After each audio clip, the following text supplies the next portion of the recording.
improve our interview process to weed out bullshitters? Because it's very easy with ChatGPT to create very beautiful resumes, says all the right things.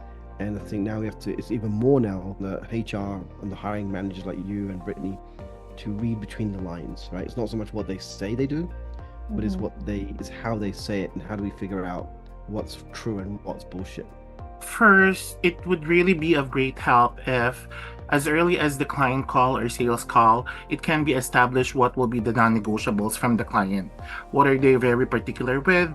What are things that they really require, and not just something as an experience from the person? Right now, the way we interview people are basing from the common roles that we have. Unless, of course, Aubrey or Joven will tell me that this particular client needs a lot of experience with podcasts. So when you say that, what exactly with podcasts do we need? Because looking at the tools and the tasks that are being delegated to the VAs, it's a very broad responsibility. So it could be just editing videos or audios from podcasts, transcribing from long to short, going to reels, or it could be guest outreach. So when we make that sales call, I'm not really sure because I'm not part of the sales call or trying to get the information from the client, but it would greatly help if we have a list of non-negotiables that they really want to require. And when we have that, we want to make sure that we put into a lot of effort in trying to determine whether the applicants really have those, and we would be confident in endorsing them to the client. Also, as early as now, I'm already telling a lot of applicants that I don't want them overselling themselves, because that's the tendency. When you are trying to apply for a job, you really want to sell yourself, right? But as early as now, I see a trend that it is happening, and it's really just so difficult to gauge level of proficiency because they can just claim very proficient. We really can't really, we don't have a way to do a hands-on navigation test where I can see them really doing a graphic design or video editing real time. So they can claim that I have a very great portfolio, I've worked with this client for a number of years, but really there's no way to guarantee if it's true. So we're really basing just how the applicant would answer, and then from their answers make follow-up questions and make sure that there is consistency in the answers. One inconsistency would already be a red flag, and we don't endorse them anymore. Now, so with that said, are there platforms, Jude, where you can do proficiency tests? I know that you can do it on writing and stuff. Are there platforms where you can assign, say, a graphic design task? The platform tracks it and stuff. That's not unreasonably expensive, or have you seen such things? I haven't tried to really check on it, be honestly, but yes, I will try to see if there is something that we can adapt with very low cost. Miriam, Brittany, or Aubrey K, have you seen platforms that can do assessments on certain skill tests? Go ahead. Go fast. Oh, sorry. Go ahead. Okay. Before, I've had a client who used, I think it was Test Gorilla, if I'm not wrong. Test Gorilla.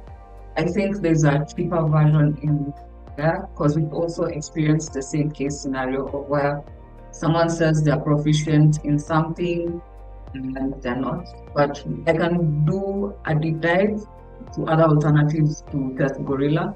Then I let you. Okay, good. Let's go to Brittany. Actually, let's stay with Miriam. For Miriam, you were also interviewing and placing keys, which is just, I think, just another variation of EAs/VAs.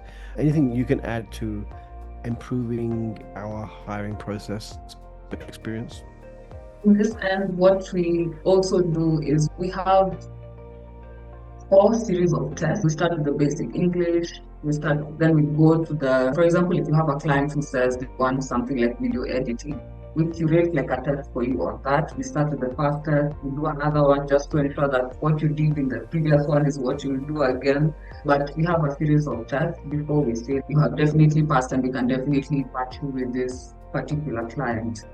With those tests, you set them up yourself, or are you using a platform to do those tests? Currently, what we're using is we do them ourselves. For example, I come up with my own tests. For example, if I find a client who needs inbox, calendaring, and all that, I'll do like a simple test. Then I tell, for example, like, everything, then send me like a screenshot, like a loom of how you did it exactly. Then I'll be able to go through the video, go through the screenshots and everything. Then I'll be able to identify and be able to do this. Yeah. Okay. Cool. Good. Aubrey, from your experience, how you typically done your recruiting? Yeah, actually, I also work with a company, and the process that we're doing way back then with the sales is proper endorsement of job description, because most of the clients are really specific, especially if there's any non-negotiable, like Jude mentioned. Sometimes they need only female VA, and it was actually not on the job description, so we're still lining up male. And for example, specific tool that's a must, but it's not. So for me, it's really proper endorsement. So I think it's much better if we're having like a quick call, quick meeting to discuss the job description before we start sourcing VAs.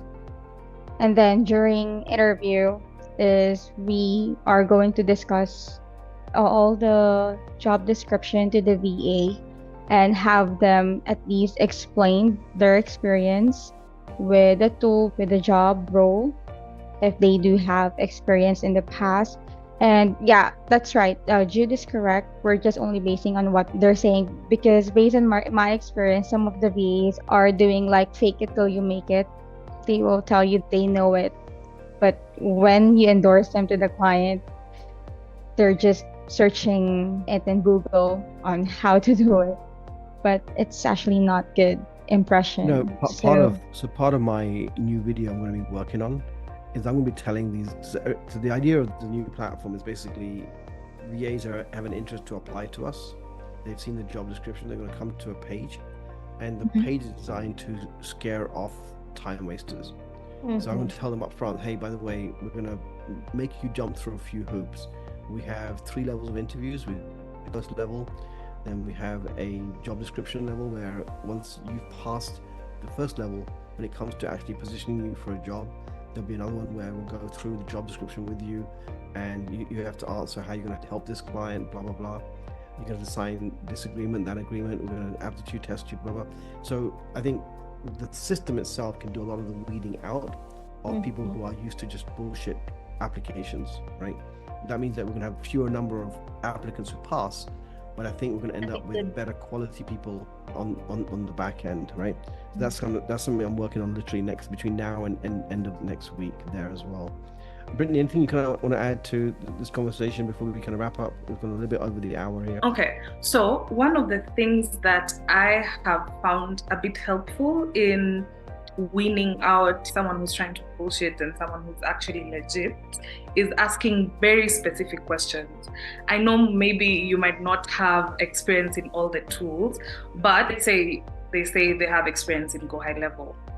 Ask a very specific question that, okay, they might still use ChatGPT, trying to corner someone in a way that they will actually answer before we get into the systems where we can get the test up and running. In the meantime, very specific questions that can give you a bit of an idea. Does this person actually know what they are saying they know, or are they just trying to get a job?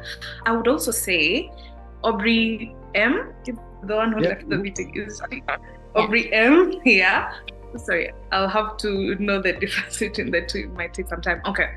Aubrey M had mentioned that she'd like a greater pool of VAs over the next, moving forward. Let's just say that. I have the confidence that we can get a lot of them from this side.